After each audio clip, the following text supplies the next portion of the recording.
BFM Business et Tech Co présente De quoi je me mêle, François Sorel. Voilà la deuxième partie de ce De quoi je me mêle et comme promis, nous allons maintenant plonger dans une technologie qui fait partie de notre quotidien. C'est le réseau mobile et c'est notamment la 5G. La 5G qui est arrivée depuis quelques années, mais sauf que c'était pas la vraie 5G qu'on avait. On avait une fausse 5G. Maintenant, la vraie 5G arrive, les amis.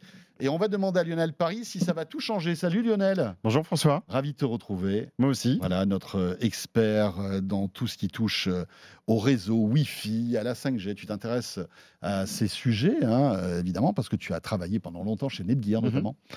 Et tu as enquêté pour nous, tu as fait un gros travail d'investigation et aussi de décryptage, parce que c'est quand même assez compliqué. C'est clair. On va parler de la 5G+. Peut-être l'avez-vous vu sur les pubs qu'on voit sur Internet, même à la télé. Maintenant, on parle de l'arrivée de la 5G+, notamment chez Orange, qui a mis le paquet là, Exactement, en termes de com. Exactement. Ils en parlaient d'ailleurs au Mobile World Congress de Barcelone, où nous étions. La question qu'on peut se poser, c'est quoi cette 5G+? Et qu'est-ce qui change par rapport à la 5G normale? Exactement. Alors aujourd'hui, on est un petit peu dans le débat du vrai ou du faux. Pourquoi effectivement on parle de cette nouvelle 5G?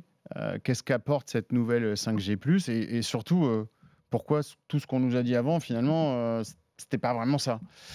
Si tu veux, pour reprendre un petit peu dans la manière de fonctionner la 5G qu'on utilise aujourd'hui, c'est-à-dire que la 5G qu'on utilise aujourd'hui, qui s'appelle la NSA, donc ça veut littéralement dire non-standalone, c'est-à-dire c'est la 5G qui n'est pas toute seule. Alors pourquoi elle n'est pas toute seule? C'est parce qu'en fait, elle se base en grande partie sur un réseau 4G existant. Alors là, donc il y a la 5G qui s'affiche sur le téléphone. Ouais. Mais ce n'est pas la vraie 5G. Mais ce n'est pas la vraie 5G. Alors pourquoi? Parce qu'en fait... Pourquoi nous mentons? On ne nous a pas menti. C'est juste que quand on a lancé la 5G en 2020, on a ajouté une bande de fréquence, qui est la bande de 3,5 GHz. Alors sans rentrer trop dans les détails, il y a 3 bandes qu'on utilise aujourd'hui.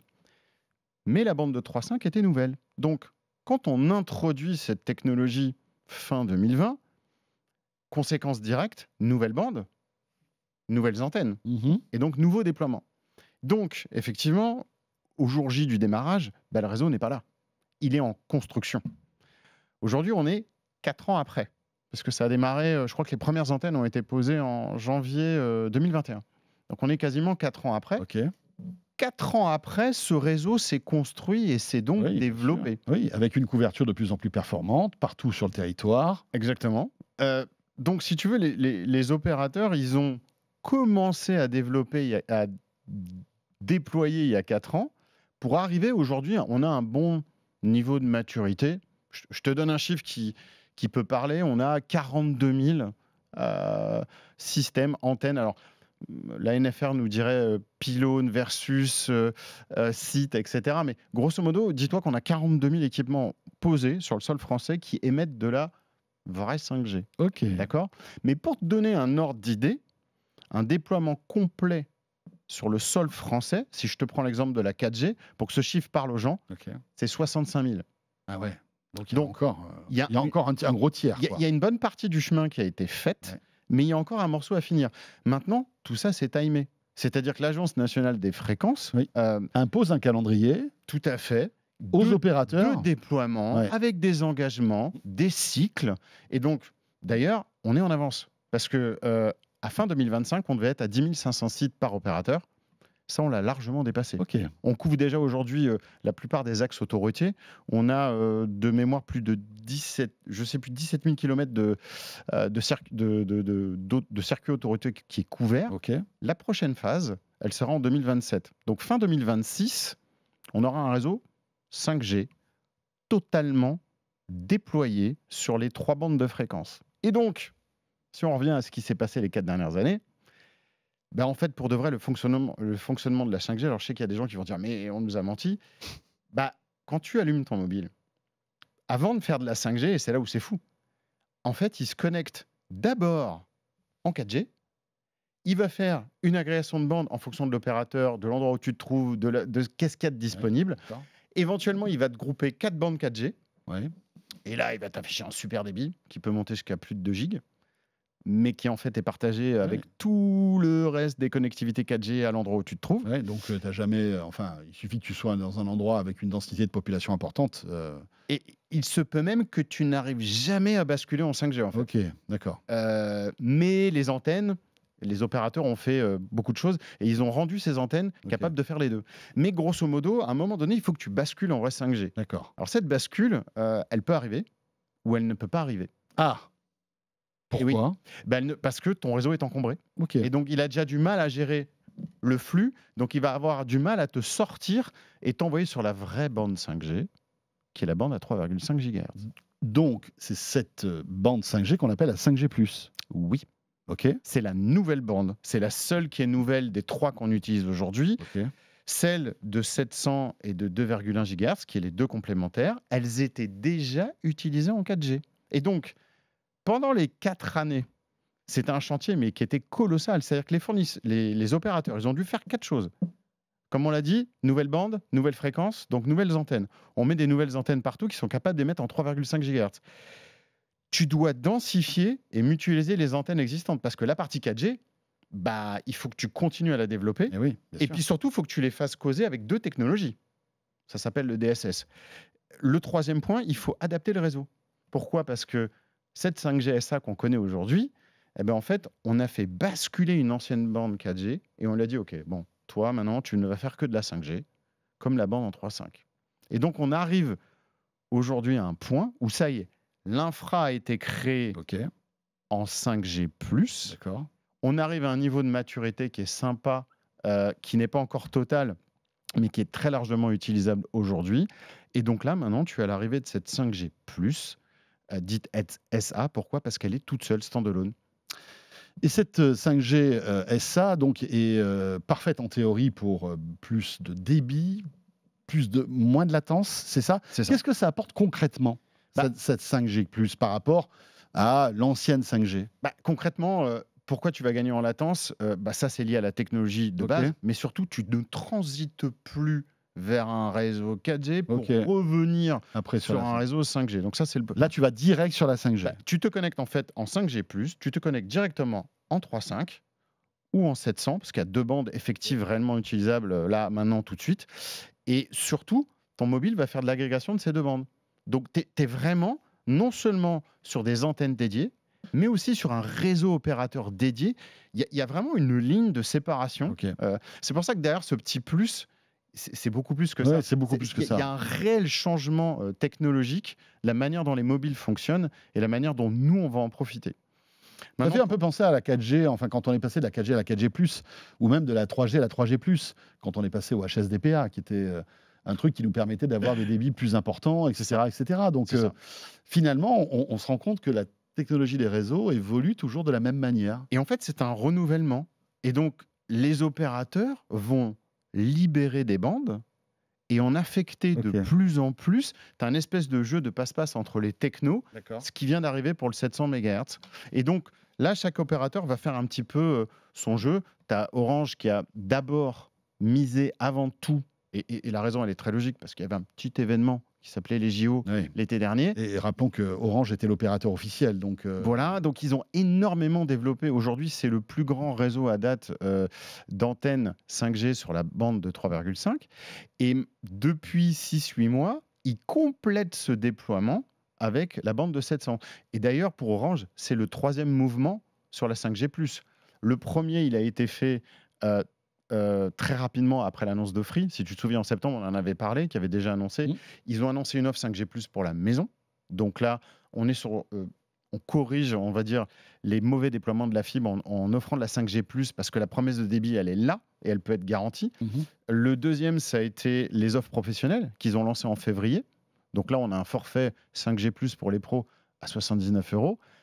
Et là, maintenant, ils arrivent la semaine dernière avec un forfait 5G+, pour les particuliers, qui vient en fait finir d'asseoir en fait leur déploiement sur le sol français. Donc à terme, tout le réseau 5G de tous les opérateurs sera en 5G+. À terme. Parce qu'aujourd'hui, tous les opérateurs en France, les 4, ne sont absolument pas au même niveau. C'est ça. Et en fait, c'est lié au choix technologique qu'ils ont fait par rapport à ces bandes, au moment où la NFR a ouvert le spectre et que les opérateurs ont pu les acheter, chacun a fait des choix. Oui. Donc Orange, typiquement aujourd'hui, c'est le seul à avoir les 3 bandes de fréquence déployées. Les 3 autres opérateurs n'en ont que 2 pour l'instant. Le 700 et le 2 gigas, hein, c'est ça? Exactement, exactement. Donc tu vois, quand Free a fait son annonce, ils avaient un réseau qui était majoritairement en 700, qui te donne une bonne couverture, mais très peu de débit. Aujourd'hui, ils sont en train de compenser en ajoutant effectivement des antennes sur 3.5. Orange a fait l'inverse, ils étaient d'abord en 3.5 et maintenant ils ont ajouté le 700. Mais on pense à la data. Il n'y a pas que la data, il y a aussi la voix. Ouais. Parce que historiquement, la 4G, elle fonctionne, ou même la 5G qu'on connaît aujourd'hui, sur 2 modes. On a de la voix traditionnelle qu'on peut faire basculer sur des réseaux 2G, 3G. Mais on a aussi de la voix sur 4G, qui est la VO LTE. Oui, voilà, c'est ça. Qu'on peut utiliser ou pas d'ailleurs. Il n'y a pas d'obligation. Mais qui apporte une meilleure qualité sonore, Qui etc. apporte une meilleure qualité une meilleure présence. La 5G+, va t'amener aussi une nouvelle version de la voix. Ok. Le codec est amélioré, le D'accord. débit audio est amélioré, mais surtout, on ne passera plus du tout avec les réseaux traditionnels Voilà, 2G, 3D. Ok. Donc là, maintenant, même la partie voix va basculer et on va pouvoir faire les deux en même temps. Aujourd'hui, c'est très compliqué de faire de la voix et de la data. Avec la 5G+, tu vas pouvoir faire tous ces usages en simultané parce que tu es sur le même réseau. On parlait tout à l'heure de fréquences. C'est vrai que c'est la guerre des fréquences. Et Free Mobile déploie aussi le 3 giga 5. Hein. Oui. Il faut le dire. Oui, bien sûr. Hein, ils sont sur les 3. Mais ils ont fait l'inverse d'Orange. Ils ont fait l'inverse. Voilà, exactement. Ils ont vraiment commencé par le 700 et le 2 gigas. Et là, ils accélèrent sur le 3 giga 5. Alors qu'Orange a fait l'inverse. Ils ont démarré en 3.5, ils ont pris la bande la plus puissante. Et maintenant, ils complètent parce que tu ne peux pas avoir. Oui, tu ne pourrais pas avoir du 3 giga 5 partout, mais en non, fait. Parce que tu n'as pas de couverture. Voilà. Tu es obligé d'avoir un minimum de 2 bandes, une dans la partie basse et une dans la partie haute. Et tu as le 2.1 qui est au milieu, qui compense un peu, qui compense un peu tout ça. Mais c'est vrai qu'aujourd'hui, là, tu as des grandes disparités parce que Free a annoncé, Orange a annoncé. Derrière, on a SFR qui n'a que des offres professionnelles, donc réservées sur du broadcast ou des applications bien spécifiques. Et Bouygues qui ne peut pas annoncer parce qu'aujourd'hui, l'état de leur réseau, c'est celui qui a le moins d'antennes à terme déployées sur le 3.5, mais surtout qui n'a pas la fréquence basse. À date. Et donc là, quand tu regardes les chiffres de la NFR, c'est sans appel. C'est pour ça que je dis qu'on est vraiment au début de cette techno. Aujourd'hui, on a déjà 2 opérateurs qui ont un réseau et tu en auras 2 autres dans les 2 années qui viennent. La question, est-ce que tous nos téléphones sont compatibles avec cette 5G+? Alors ça, c'est le dernier point. Alors, on a vu ces offres sortir et puis, il y avait des listes de compatibilité de mobile. Et là, je me suis dit, attends. Pourquoi? Puisque on n'a pas de nouvelle bande de fréquence. C'est les mêmes. On a la 3.5 qui a été lancée en 2020. C'est de la vraie 5G, donc on peut imaginer que ces téléphones... Il n'y a pas de problème hardware. Parce que si tu réfléchis, les plateformes des mobiles Android, ça fait depuis, je crois, 4 ans ou 5 ans qu'ils sont compatibles avec cette nouvelle 5G. Il n'y a pas de problème d'OS, alors, notamment chez Android. Par contre, on sait très bien qu'il y en a chez Apple. Ça ne veut pas dire que les iPhones ne supporteront jamais la 5G+. Hein. C'est juste qu'aujourd'hui, ça n'a pas été activé. Aux US, tu avais raison qu'ils déploient aujourd'hui de la 5G+, depuis l'année dernière. Donc, c'est une question, je pense, de mise à jour d'OS. Donc, pas tous les téléphones sont compatibles? Aujourd'hui, pas tous les téléphones sont compatibles. Mais pourquoi? On revient sur le débat de la voix. Ça n'a rien à voir avec la data, en fait. Ni les bandes de fréquence, ni le modem embarqué dans les téléphones. C'est juste que, étant donné que la voix, et là, le niveau d'exigence des opérateurs, il est très très haut quand on parle de voix, parce que c'était sur une notion de temps réel. Bien sûr. Et donc, cette fameuse nouvelle voix en 5G qui s'appelle la VoNR, eh ben, elle va demander un ajustement sur les mobiles pour être sûr qu'effectivement, et c'est ce que souhaite faire Orange avec ça, et c'est pour ça que la liste de compatibilité, elle est très faible au démarrage, ils font un ajustement au niveau des mobiles de manière à s'assurer que cette VoNR, elle marche bien comme elle est censée fonctionner, et surtout qu'il y a cette complémentarité avec la data. Donc, même si la liste, elle est courte au démarrage, parce qu'effectivement, leur programme de certification, il est nouveau, en tout cas, des échanges que j'ai vus avec Orange, on me dit que la liste va s'agrandir très rapidement, parce que le travail de base, il a été fait. Et donc maintenant, il va être propagé. Et là, on va dire que c'est les smartphones haut de gamme, genre Galaxy, S25, etc., qui, eux, je crois, sont 5G+. Mais même beaucoup plus, parce que la SA n'a rien de nouveau chez Qualcomm. C'est déployé. Que Apple, pour l'instant, en France, qui est un peu... voilà, qui n'a pas fait la mise à jour. Ce que j'ai compris chez Apple, c'est plus une question de mise à jour d'iOS. Il n'y a pas de problème hardware fondamental derrière. Et bien sûr, on va ajouter la certification. Et je pense qu'il va y avoir un lot de mobiles iPhone qui vont tomber d'un coup. Il n'y en aura pas, là ça va être quelques bien sûr, générations bien sûr. d'iPhone qui vont tomber, et on s'attend à la même chose dans le monde Android. Puisque, encore une fois, les composants le supportent depuis très très longtemps. Voilà, la 5G+ qui arrive sur votre smartphone. Alors, on a parlé d'Orange, mais elle se déploie aussi chez Elle va se Free, déployer chez les autres, elle est déjà chez chez les autres, chez SFR et chez Et Bouygues, bien évidemment. Grande aussi. nouveauté chez Orange, on en avait Mhm. parlé ensemble. Oui. Aujourd'hui, si vous avez un forfait 5G existant, C'est automatique, tu passes en 5G+. c'est gratuit. Alors que d'habitude, un opérateur, sur ces changements technologiques, ils en Oui, profitent ils en pour- profitent pour augmenter un petit Bah, peu les tarifs. ils rafraîchissent tout leur forfait, etc. Et Ouais. là, ce n'est pas le cas. Bon, cela dit, là, les forfaits, ils ont beaucoup rafraîchi quand même, hein, et un peu à la hausse quand même. Et puis je dirais que la 5G, ça fait quelques mois là que c'est un petit peu, il y a une espèce de Ouais. guerre de fond entre tous les opérateurs. Donc bon, mais j'étais étonné de voir qu'effectivement c'était une option qui était proposée Oui. gratuitement C'est rare de la part d'Orange et ça fait plaisir. à date. Donc, Exactement, exactement. Merci Lionel pour ce cours sur la 5G+, les amis. Vous allez pouvoir briller ce week-end, expliquer la 5G+, à toute votre famille. Tonton et Tata vont être très contents de savoir ça. Voilà. Mais c'était passionnant. Merci beaucoup Lionel. Bah écoute, merci François. À très vite. À très vite alors. Évidemment, dans De quoi je me mêle. Ce De quoi je me mêle est terminé. Merci de nous avoir suivis, bien sûr. On se retrouve la semaine prochaine.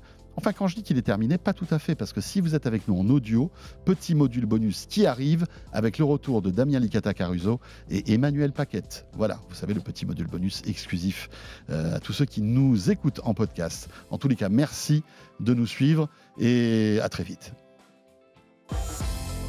De quoi je me mêle sur BFM Business et Tech Co.